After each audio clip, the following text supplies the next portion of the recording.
Like I already mentioned, today we're beginning the final chapter of the Gospel of John. And it's really hard for me to believe. We started this series over a year ago. We've taken some breaks here and there to do some other things like Advent and stuff like that.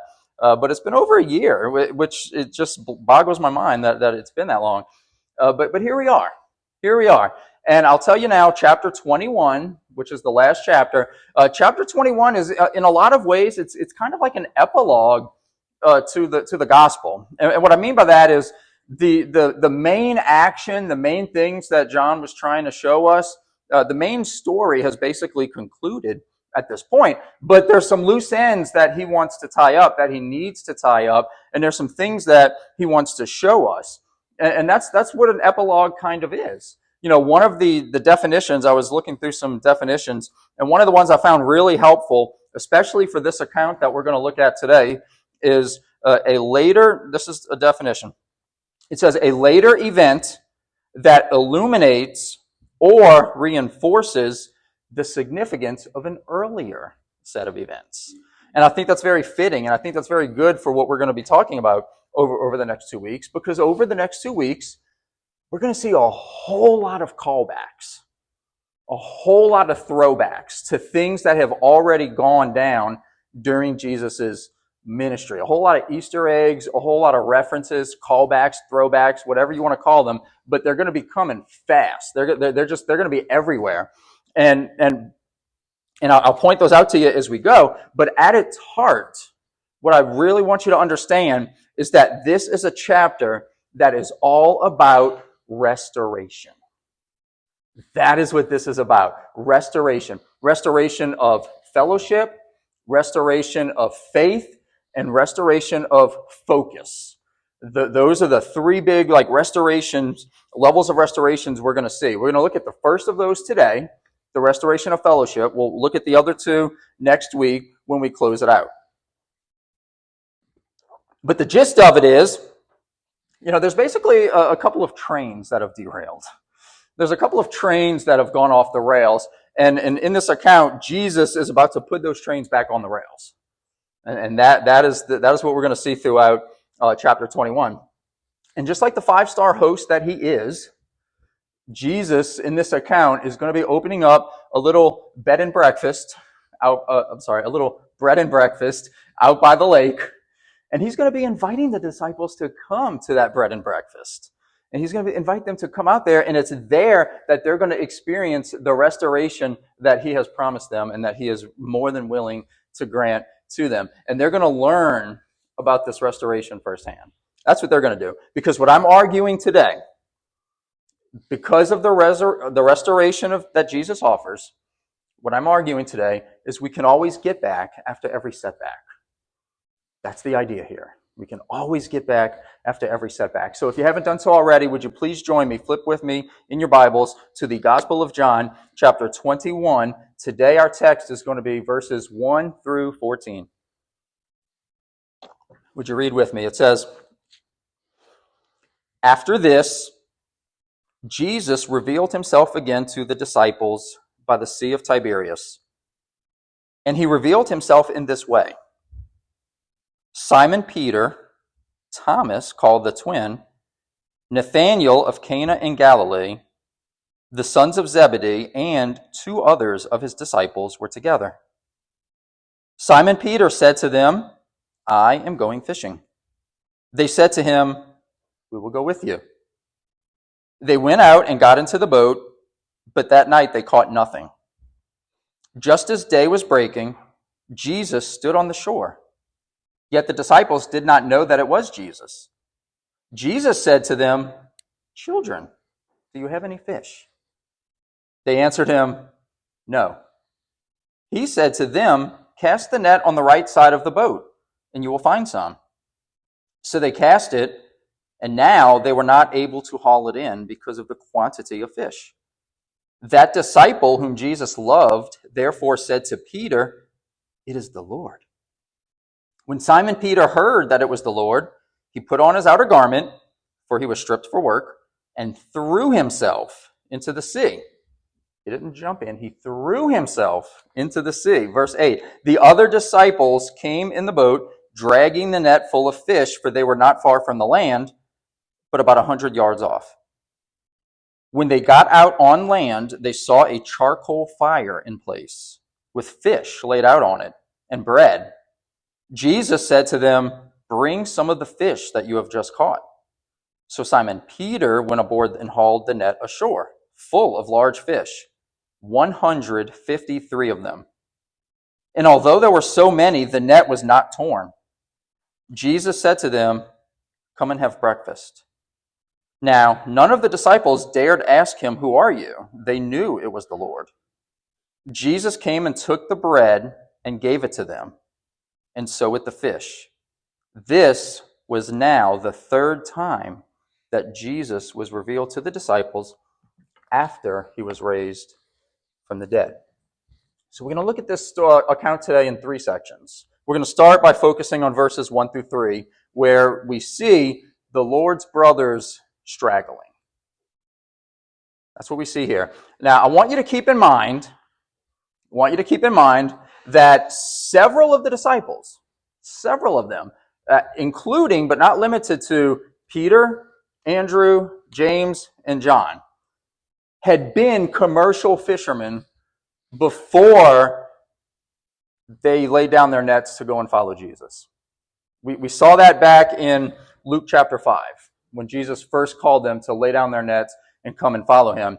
And Jesus even told them, from now on, you will be fishers of men. Fishers of men. See, before that point, they had been fishers of fish. Jesus said, from now on, you will be fishers of men. I'm giving you a new assignment.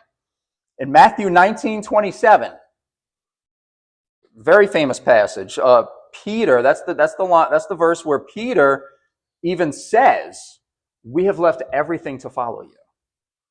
Peter's talking to Jesus, and he says, "We have left everything up to and including their nets, their fishing businesses, their careers." They laid all that aside when Jesus said, "You know what? You're done fishing for fish. From now on, you will be fishers of men. I am giving you a new thing to do."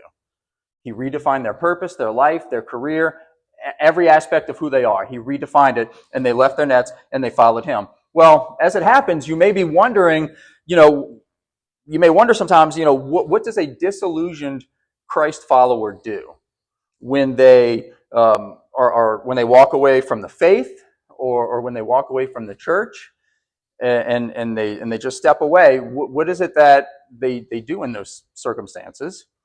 Well, a lot of times what they do is they just return to whatever it was they were doing before. They go back to their old ways. They go back to their old habits. They go back to the old thing. And so what we see here in verses 1 through 3, we get 7 disciples in this account. We don't know where the other ones are right this second. And we don't even know who 2 of them are because John doesn't tell us. But we see 7 of the original 12 disciples going back to fishing. Going back to that thing they know. All right, and also notice the scene shift. There's a shift here. Because John opens his account, first of all, he says, after this. That's how we start verse 21, chapter 21, verse 1. He says, after this, which is his way of telling us we're changing scenes now. We're going somewhere else. So we know some amount of time has passed. He doesn't tell us exactly how much. All we know is some amount of time has passed. This is a new scene. Something new is happening. And also, we see a location change. I mean, for weeks, maybe even months, as we've been walking through these last few chapters, everything has been in Jerusalem. They were in Jerusalem for the Passover. It was Jerusalem, Jerusalem, Jerusalem. Notice this account, we're not in Jerusalem anymore.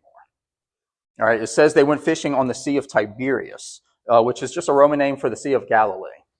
They're back in Galilee is where they are. And the reason for that is that in Matthew chapter 28:10, and remember, I've addressed this too. I told you this previously.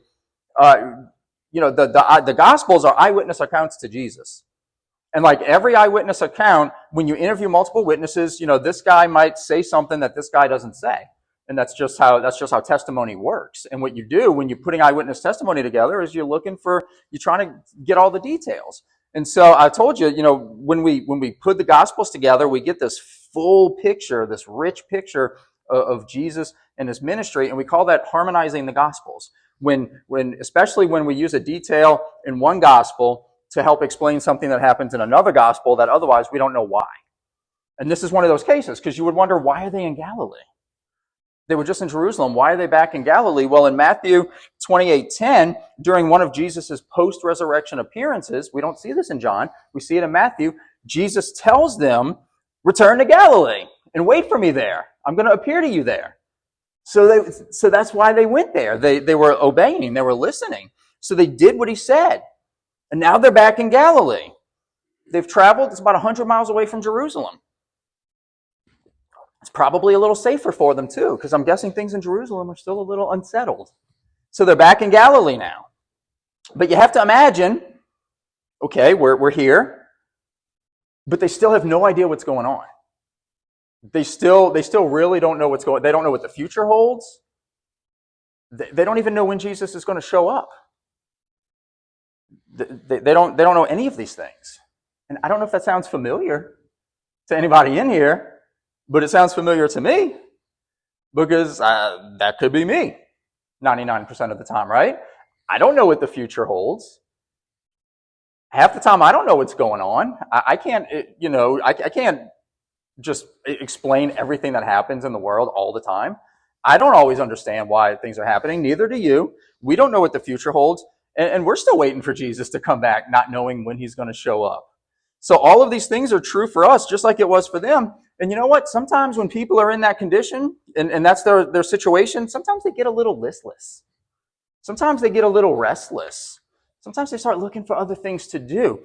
And based on everything that we've come to know about Peter, we should not be even remotely surprised that it's Peter. You know, he's not the kind of guy to sit around twiddling thumbs. Like, I guess we'll just hang out today. Peter one day says, you know what? I'm going fishing. I'm going fishing. And here's a little fun fact for you. Here's a little fun fact. You're going to get a few of these today, little fun facts.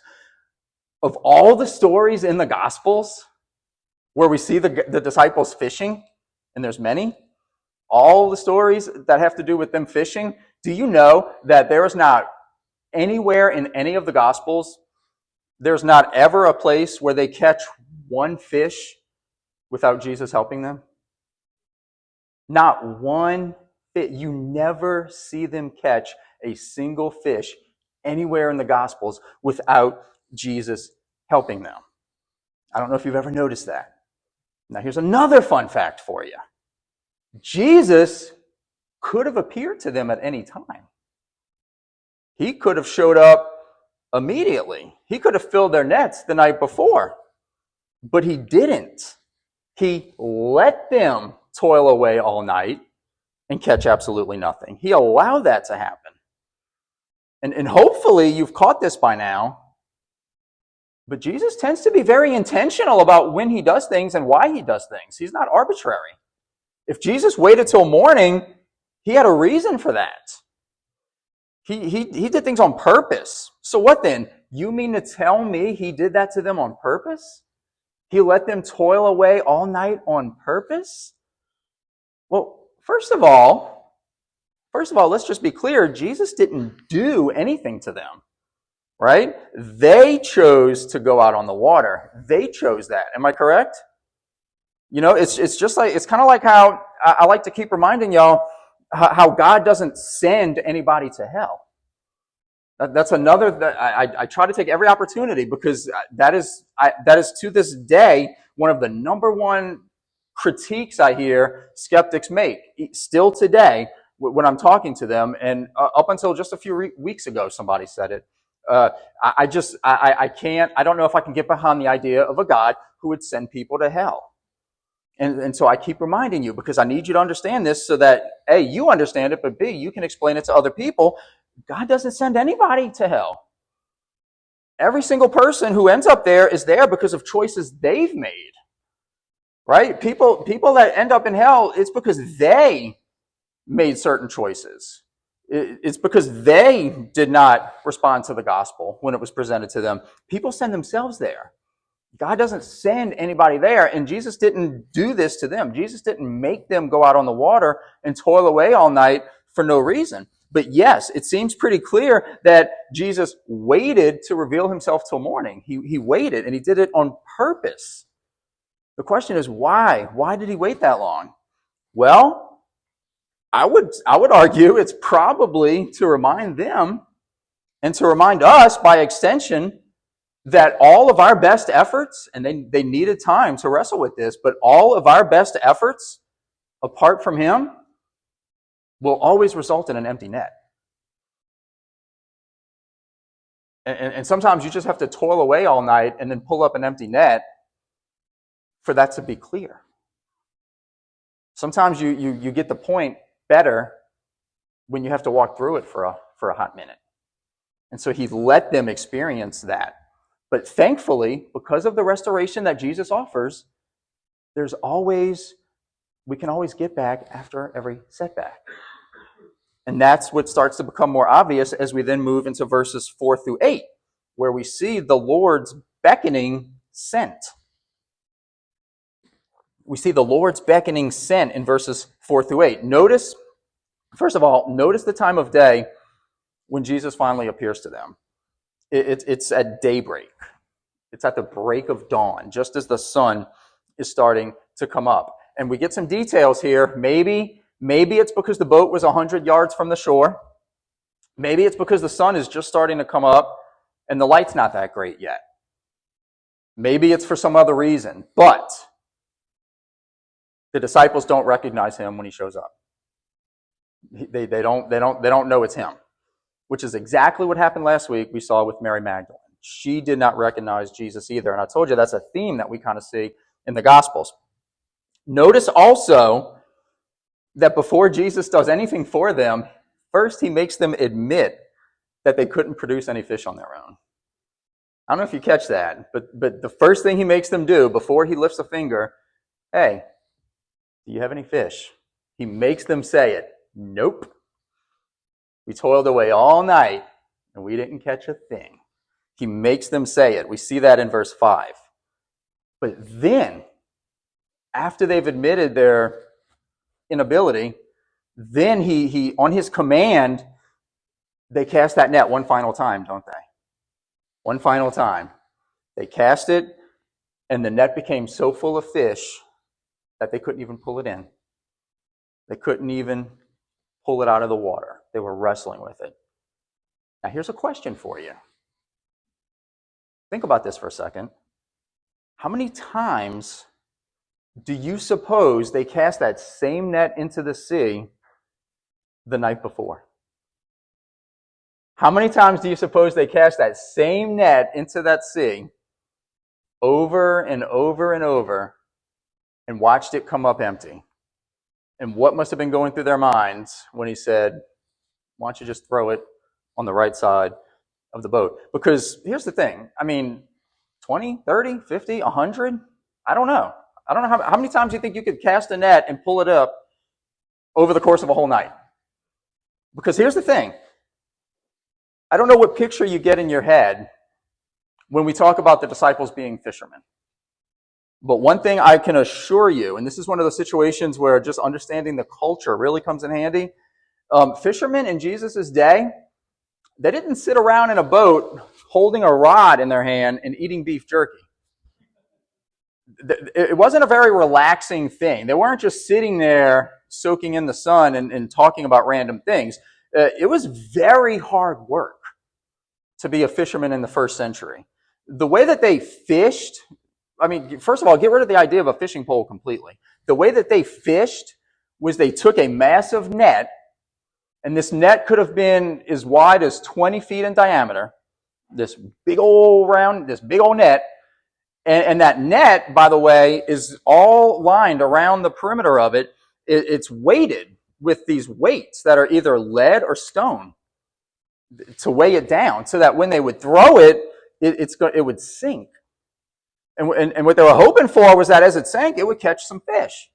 And those stones, those iron weights would weigh the net down. It would sink. It would hopefully catch some fish. And then they would kind of wrap it and pull it up with a rope to get it up. So they would cast that net out into the water. And It had to have been heavy, first of all, with all those weights attached to it. They're throwing it out into the sea, and they're doing this over and over and over again. I guarantee you that by the morning, after they had done this all night, these men were cranky. These men were tired. These men were sore. And these men were probably very frustrated. And then here's some dude on the boat on the shore saying, hey, I know how you can catch some fish. Why don't you throw it over there? These are some cranky men.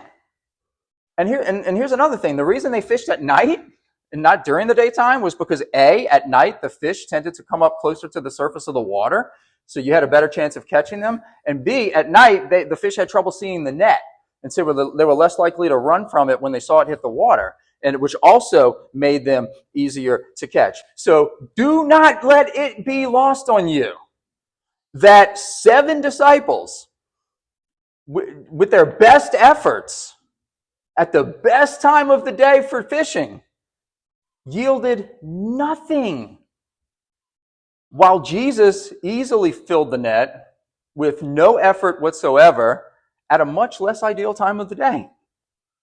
Do not let it be lost on you how that played out, which seems to be what made John realize, because this isn't the first time. This is what made John realize, oh my gosh, this is the Lord.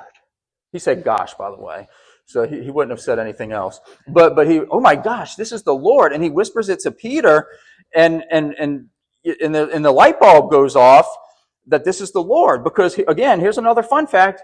This isn't the first time Jesus has filled their nets. And this isn't the first time Jesus has multiplied fish either. He's done all these things before for them. Go read Luke chapter 5 again. He's done all these things before. So Peter's like, well, I'm not waiting around for y'all to wrestle with this net. Peter dives into the water. He throws himself into the water. He swims to shore. And here's another fun fact for you. This isn't even the first time Peter's jumped out of a boat to go and be with Jesus. We've seen him do that before. And that's why I'm saying the throwbacks, the callbacks, the Easter eggs, they're all over this story. They're all over this account. There are all these references to earlier episodes in Jesus' ministry. And some of the biggest ones are yet to come. We're going to see a lot of the biggest ones next week. You know, for instance, when we look at Peter, his reaffirmation of his love for Jesus, and then Jesus restoring him to his rightful place. Because again, with Jesus, we can always get back after every setback. That's you need to see. This is the thread weaving all through chapter 21. And he's about to do this for Peter, but there's also some other really big throwbacks yet to come in this account. And we're going to look at those now as we turn our attention to verses 9 through 14. As we now move into where we see the Lord's breakfast served. The Lord's breakfast served. And here's something I find amusing. You either appreciate my humor or you don't. But here's something I find amusing. By now, I think we're all pretty familiar with the Lord's Supper. Right? We take it monthly. We talk about it. I've preached sermons on it. It occurred to me this week, as I was studying verses 9 through 14, that we really should call this passage the institution of the Lord's breakfast. We already have the Lord's Supper. We need to recognize the Lord's breakfast. I feel very strongly about that now. And I do not think I'm reading too much into this, by the way. It's all over. Seriously, there are so many parallels between this meal and the Lord's Supper / Last Supper that we hear so much about. There are so many parallels, both in terms of similarities and even contrasts, but they're everywhere. In both cases, Jesus gathers the disciples for a meal. Okay? In both cases, we read that Jesus took the bread and gave it to them.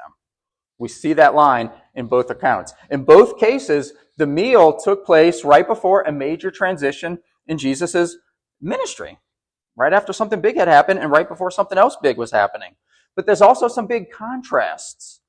There's also some parallels that are meant to be contrasts with each other to show us that some things have changed now that Jesus is risen. So they still parallel, but now they're paralleling in terms of showing us how things have changed. For example, the Lord's Supper took place in a closed room at night. The Lord's breakfast took place on a shoreline out in the open at dawn. At the Lord's Supper, Jesus' death was looming over him. At the Lord's breakfast, his ascension is about to happen. His ascension is on the horizon. After the Lord's Supper, all the disciples abandoned Jesus. Right after that, at the Lord's breakfast, they were called back together, and they were reaffirmed, and they were never going to abandon him again. At the Lord's Supper, a disciple who seemed like a genuine follower betrayed Jesus and sold him out. At the Lord's breakfast, a disciple who had already sold Jesus out and walked away from him was reaffirmed and called back into the fellowship. So there's tons of these. There's tons of these. And speaking of Peter and being reaffirmed, pay close attention to that charcoal fire in verse 9. Pay attention to that charcoal fire in verse 9. I told you several weeks ago, put a pin in that during an earlier sermon. This is not a random detail.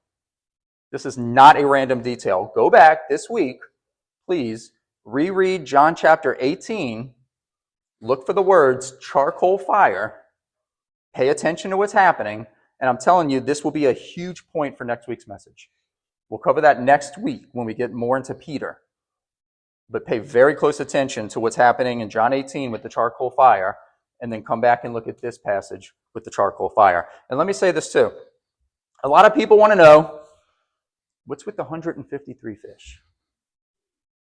Why that number? Why is it so specific here that it was 153 fish? Well, let me tell you, if you've ever asked that question, you're in great company. Church historians and church figures throughout history have been asking that question and proposing theories for thousands of years. And I read some doozies this week. I read some doozies. So one guy said 153 because it's 100 plus 50 plus 3. And, those are all important numbers in the Bible that represent different things. 100 has something to do with the Gentiles being saved, and said, well, if you take 150 and 3, put them together, it's 153, except to me, that's a little bit of a stretch. To think Jesus is basically doing calculus when he's trying to figure out how many fish to provide in the net. Augustine, Augustine, I'm sure, St. Augustine suggested it was because 153 is the sum of the numbers 1 through 17. But I have no idea what the point of that would be. But that's what he said. If you add up 1 plus 2 plus 3 plus 4, now I didn't even fact check that to see if that's right. But that's what he said. That's what he said, and I don't honestly see the point of that. Some other guy did something with equilateral triangles and something to do with the measurements of equilateral triangles. And again, I don't know what that has to do with anything. Another guy said, well, he postulated that there were 153 species of fish in the sea, and so it was kind of like one for every fish, and so it's like showing completion. The problem is he was wrong about how many fish there were in the sea. It was not 153, so that theory got blown out the water. All these theories, everybody's trying to decide what they think 153 means. Can I tell you what I think the point of the number 153 is? Now, this might be a stretch for a lot of us in here. I think the point of the number 153 is nothing more, nothing less than to be historically accurate to what actually happened. Okay, I don't think we always need to look for deeper meanings behind numbers. Not always, especially when it's not obvious. I think the point is that these disciples were experienced fishermen, and they knew how to count their hauls when they brought in their haul. They knew how to figure out how many fish they caught, and maybe it's just that they were so amazed at the number of fish they caught that day after not being able to catch any fish the night before, that they made it a point to remember how many fish it was, because you know what they then did? They went and told that story to people. And they wanted that story to be as accurate as possible. Because, it's one thing to say, oh man, we caught so many fish. We caught a lot of fish. We caught 153 fish because we counted each and every one of those fish. And then John, the gospel writer, the guy writing this account down, being determined as he was to give an accurate account, included the exact number. That's why I think it says 153. I don't think we need to dig very deep. I think historical accuracy is a pretty good reason all on its own. He wrote 153 because when they pulled up that net, they counted 153 fish. And I think it's as simple as that, because the Gospels are reliable and trustworthy, and they care about details. The details matter, and I think that's the point. So here's the thread that we've been chasing throughout this entire account, as we kind of start tying all this together now. What we've seen this morning is that these disciples, after 3 years of following Jesus and having full access to him, at least fleshly in the flesh, they're alone now. Now they just saw the resurrection. Obviously, they experienced that, so they know there's hope, but they're still wrestling with the implications. They're still trying to figure out what all this means, and they still don't know exactly what's happening. But we see these disciples; they're listless, they're possibly dejected in spirit. You know, their emotions are in turmoil. They didn't seem to have any clear purpose. They didn't know what they're supposed to be doing. This is the first time in 3 years following Jesus, they don't know what the assignment is. Jesus is not sitting there telling them. This is the first time they've experienced this. And so in their listlessness, they do what so many of us do when we don't know what else to do. They just went back to what they knew. They just fell back into their old patterns. They just fell back into their old habits, the things that felt comfortable to them. They just fell right back into it.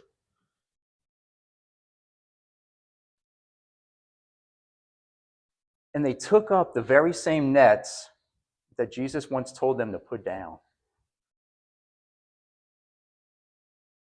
Think about that. At the very beginning of Jesus' ministry, Luke chapter 5, he told them, put those nets down. And once they got bored enough and listless enough and dejected enough, they went looking for the nets that Jesus had already told them, you're done with. Only to fail miserably at it yet again. They went back to what they knew, and surprise, surprise, it didn't fulfill them like they expected. It wasn't what they thought it would be. They found out we're not even good at this anymore. Nothing. They caught nothing until Jesus came along. And what they had been unable to do with an entire night at their disposal, all of their combined efforts working together at the best time of day to do, Jesus accomplished in a moment with no effort whatsoever at a far worse time to do it. Let that sink in. Let that sink in. Especially if to you it feels like all you're doing lately is dragging around an empty net. Just let that sink in. You know, because ironically, the empty nets, I think, are the heaviest ones to drag around. Those empty nets can feel mighty heavy when you're dragging it around all day. And the worst part of it is, the longer you drag them around, the heavier they get. It's funny how that happens. And when you're the one dragging that empty net around, what that usually means is that some train went off the rails somewhere for you. That's usually what that means. Something went off the rails somewhere. And the first thing we need to understand in that situation is not every net is meant to be filled. Not every net is meant to be filled. In Luke chapter 5, when Jesus called the first disciples to follow him, they were fishing. They were casting nets. And what did Jesus say? He said, from now on, you will be fishers of men. And what did they do? They dropped those nets and went and followed him. They left it behind. And the sad fact is, Sometimes we're so busy fishing for yesterday's fish that we don't hear Jesus when he tells us it's time to drop the net. We just don't hear it. And to be clear, there was nothing inherently even wrong with the net. I thank my wife for this insight. There was nothing inherently wrong with the net. It just wasn't for them anymore. It just wasn't their net anymore. Jesus had called them to something new. It was a new time for them. Sometimes we're trying to fill a net that we're supposed to drop. And you can toil away all you want. You can toil and you can work all through the night, and you can get hot and sweaty, and you can keep trying to shove that round peg in that square hole. You can do that. Do you know who else did that? Do you know who else toiled away like that? The disciples in this account, this text that we just read. That's what they did. They toiled away all night until they were tired, sore, and probably very frustrated. And again, Jesus let them do it. He let them do it. He waited till they got nice and tired. He let them finish the shift. He waited till it was time to clock out. And not a moment before. He let them do it. He let them fish all night. He let them catch nothing. Why? Because he was trying to teach them something. Something about depending on his power. And he needed them to get it. That he did in a moment what they couldn't do the entire night before by themselves, together. And he did it. He needed them to understand that. He needed them to learn that lesson about depending on his power, because that was going to be vitally important in the days ahead after he ascended, when that power was all they were going to have. He needed them to know this. He needed them to understand this. But there is a corollary lesson to be learned in that. There's a corollary lesson to be learned. Don't assume that just because God doesn't stop something from happening, that it must have been his will for it to happen. Just because he didn't stop them doesn't mean he wanted them out there doing that. Never assume that just because God doesn't intervene and stop you from doing something boneheaded, that meant God wanted you to do that thing. Well, I guess it was God's will. No, not necessarily, because it doesn't work like that. We have this thing called free will, and we have the right to exercise that free will, and he will absolutely allow you to make a mistake, even a huge mistake. Especially when it's a mistake you're dead set on making and nothing's going to stop you. You ever got so locked on to doing something you didn't even care if it was a mistake? You just got locked on to it? Do you really? No, he's under no obligation to step in and stop you from doing that. Especially when it's your plan or your ambition or your fantasy that you're chasing apart from him and apart from his guidance and apart from his instruction. The devil once tried to tell Jesus, hey, jump off this temple, and if you really are the Son of God, he'll catch you. He'll send the angels and they'll catch you. And what did Jesus say? He said, don't put God to the test. Don't do something boneheaded. Don't leave something to chance and just assume if it's God's will, he's going to step in and intervene and make sure the right thing happens. That wasn't the point. So Jesus allowed them to feel that frustration. And so that when he came along and filled the net for them, the thing they couldn't do, there would be no doubt whatsoever where their strength and their instructions came from. He left no doubt. Notice first, Jesus had the disciples admit that they couldn't fill the net on their own. I love that. That's such an encapsulation of the gospel. First, you got to admit, right? You have to understand you come up short. I can't do this on my own. I don't have the power to do this. Jesus said, do you have any fish? No. We couldn't do it on our own. But after they admitted their shortcoming, Jesus told them when and where to cast their nets. When and where. Then and only then did he fill that net. Don't miss that either. Don't miss that either. And I love this. Even though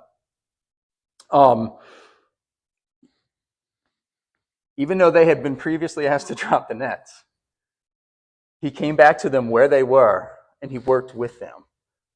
And that's such a message of grace. He met them in the thing that he wanted them to walk away from, and he pulled them out of it a second time. But he shows up, and he works with them. Because again, you can always get back after every setback when Jesus is involved. So yes, sometimes Jesus, he tells us to drop the net. Sometimes he tells us to drop the net.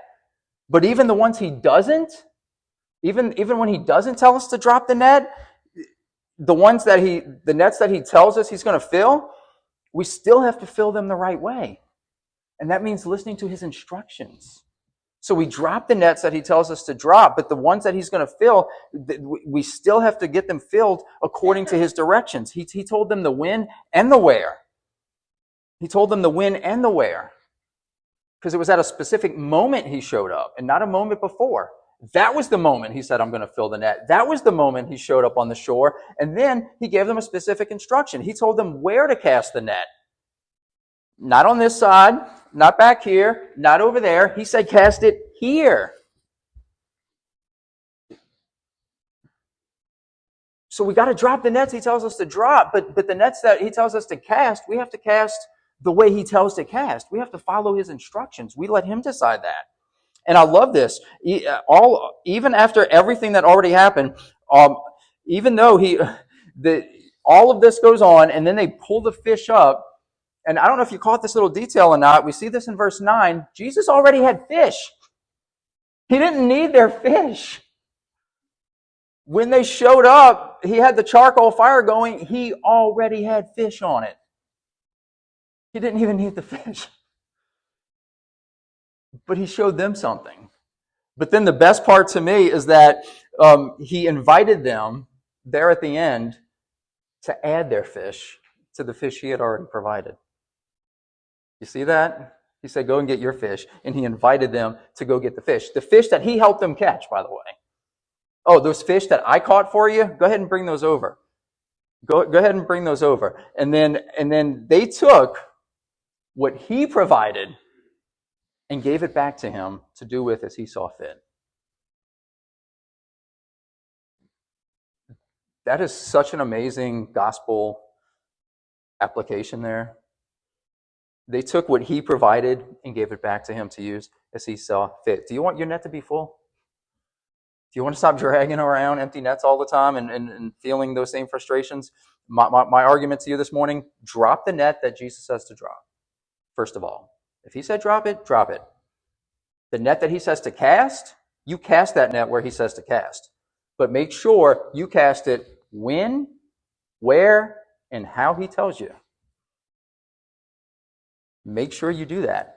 And then be prepared to offer back to him whatever it is he fills it with. It's a cycle. You do that, and I can just about assure you, your net will never be empty again. Ever.